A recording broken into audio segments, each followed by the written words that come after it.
বিভাগীয় নগরী ময়মনসিংহের বাণিজ্যিক এলাকা গাঙ্গিনার পাড়ের চিত্র এটি। প্যাডেল ও ব্যাটারি চালিত রিকশার পাশাপাশি ৩ চাকার অটোর দৌরাত্মে অতিষ্ঠ নগরবাসী। সরু রাস্তায় অতিরিক্ত যানবাহনের চাপে রাস্তায় হাঁটার উপায় নেই। ব্যস্ত এই নগরীতে যানজট যেন নিত্যসঙ্গী। নতুন বিভাগীয় শহর হওয়ার পরে আমরা বিভাগের কোনো সুযোগ সুবিধা পাচ্ছিই না। আরো যানজটের জন্য আমরা ঘর থেকে বের হওয়াটা আমাদের জন্য দুষ্কর হয়ে গেছে। আমরা এই নগরবাসী হিসেবে আমাদের একটাই দাবি, এই নগরটিকে সুন্দর, পরিচ্ছন্ন এবং পরিকল্পিত একটি নগর হিসেবে গঠন করা হোক। যানজটের কারণে আমাদের জীবন চরম দুর্ভোগে অতিষ্ঠ হয়ে যাচ্ছে। আমরা তৎপর থেকে এই পর্যন্ত আসতে আমাদের 1 ঘন্টা সময় লাগে। যানজট নিরসনের কোনো কার্যকরী পদক্ষেপ গ্রহণ করা হচ্ছে না।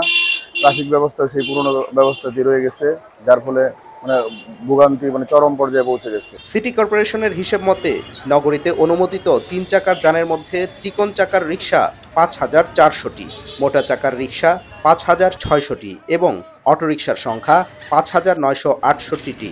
তবে অবৈধভাবে চলছে আরও কয়েক হাজার। সংশ্লিষ্টরা বলছেন, ময়মনসিংহ সিটি কর্পোরেশন এলাকায় যানজটের অন্যতম কারণ রাস্তার তুলনায় কয়েক গুণ বেশি যানবাহন।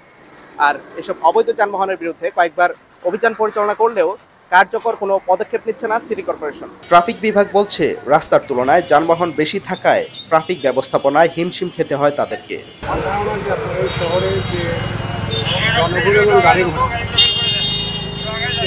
রাস্তাঘাট কম, রাস্তাঘাট যদি আরো বেশি বড় হতো তাহলে হয়তো যানজটে আমাদের এতটা কষ্ট হতো।